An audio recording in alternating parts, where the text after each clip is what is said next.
Hello, my name is BIG Lawal. I'm the principal partner, Harlem. Today I want to talk about mergers and acquisitions in the Nigerian telecommunications industry.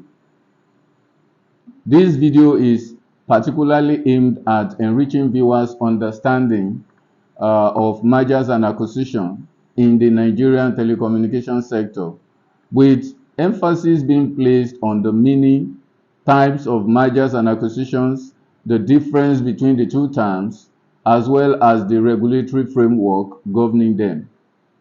You and I know there are many factors account for mergers and acquisitions. They are known to accentuate and accelerate companies' efficiency and profitability. A merger, which can be horizontal or vertical, refers to any amalgamation or consolidation of the undertaking or interests of two or more companies.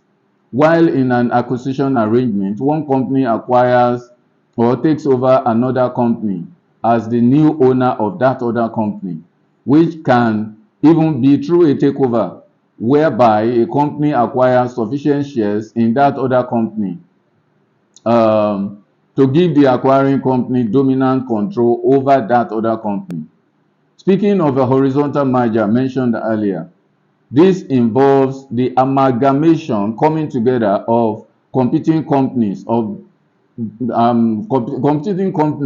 together with the sole aim of delivering the same service or product within the same market.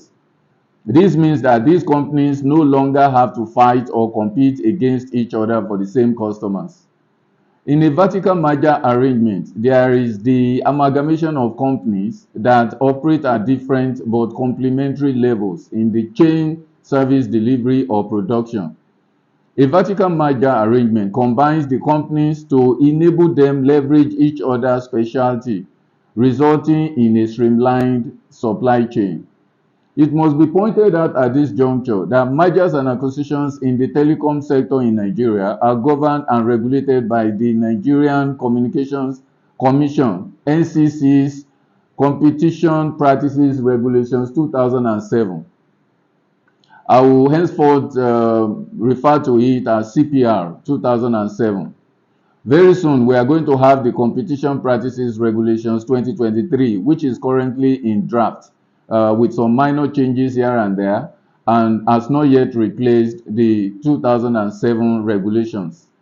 Other laws that regulate mergers and acquisitions in the telecom sector are the Investment and Securities Act of 2007 and the Companies Income Tax Act of 2007 as well.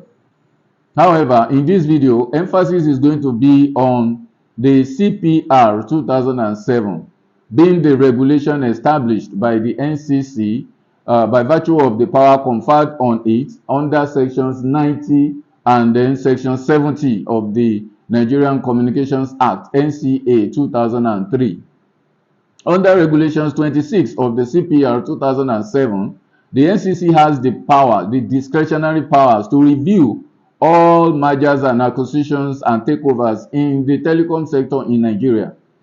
These powers take their root from the NCC's powers to regulate competition in the telecoms industry, as well as from conditions prescribed in the license given to each service provider, requiring the service provider to notify in writing and obtain prior approval from the NCC before making any change whatsoever of shareholding that will affect more than 10% of its total number of shares.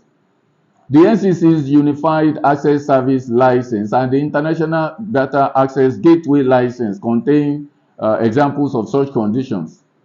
Regulations 27A to D contain those procedures that govern the review of mergers, acquisitions, and takeovers, and these procedures apply to any transaction that results in a change in the corporate control of an operator, or a transaction involving the acquisition of more than 10% of the shares of a service provider, or even any transaction resulting in the direct or indirect transfer or acquisition of any individual license given under the NCA 2003. The review procedure is also applicable where the NCC observes that A transaction may result in the substantial lessening of competition in one or more communication markets, or may result in the service provider or any successor company being in a dominant position in one or more communications markets. Let's talk about the written, where you have the written notification and request for approval from the NCC, where any proposed merger, acquisition, or takeover transaction is covered by instances specified by regulations 27A to D. The regulation is saying that such written notification and request for approval containing some information prescribed by regulations 28 of the CPR 2007 must be communicated to the NCC at least 60 days before the completion date for the proposed transaction. The NCC can also request further information on any transaction at any time. According to regulations 30 of the CPR 2007, the NCC may, within 30 days of receiving a duly completed application from a service provider, deny the approval of the proposed transaction or approve the proposed transaction with conditions or without conditions, or issue a notice initiating a public inquiry to be conducted in relation to the proposed transaction.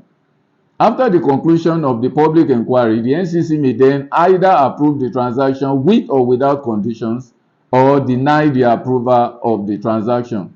But where the NCC does nothing within the prescribed 30-day period after receiving a duly completed application, a party or parties to the proposed transaction may apply to the NCC and request an accelerated approval of the transaction. Now let's pause and ask a question. Why would the NCC approve or deny a proposed merger? Well, the answer to this question depends on a number of factors. Let's go to regulations 32 of the CPR 2007, which provides that in approving or denying a proposed merger or acquisition arrangement, the NCC has to determine whether such transaction will end in a substantial lessening of competition or the creation of a dominant position. According to Regulation 6, sub A to E, in determining this question, the NCC will have to consider some 6 salient factors, part of which is the impact of the proposed transaction on consumers and on existing competitors, the impact of the proposed transaction on further market entry, as well as the degree of the service provider's market power, and so on and so forth. Lastly, it should also be mentioned and noted well that the NCC will also have to determine whether a proposed merger and acquisition arrangement is likely to result in the creation or strengthening of a service provider's dominant position. In doing this, the NCC must consider one or more of the factors stated under Regulation 18 of the CPR 2007, such as the market share of the service provider determined by reference to its revenues, number of subscribers or volume of sales, the ease of market entry, and the extent to which actual or potential market entry protects against the exercise of market power, such as raising prices and so on and so forth. For any questions bordering on this lecture, please feel free to send in your email to biglaw@harlemsolicitors.com. Thank you so much for listening, and best wishes from Harlem.